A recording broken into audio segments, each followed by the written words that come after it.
Morris Abraham kwa alichokionyesha, kuna muda anakuja kama Lamine anakataa, kuna muda anakuja kama Messi anakataa. Namzungumziaje? Amekuwa kila akipata nafasi anaonesha ubora wa hali ya juu sana.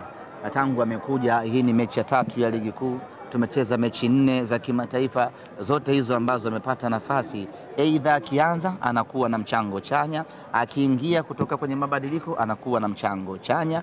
Ni mchezaji wa daraja la juu sana.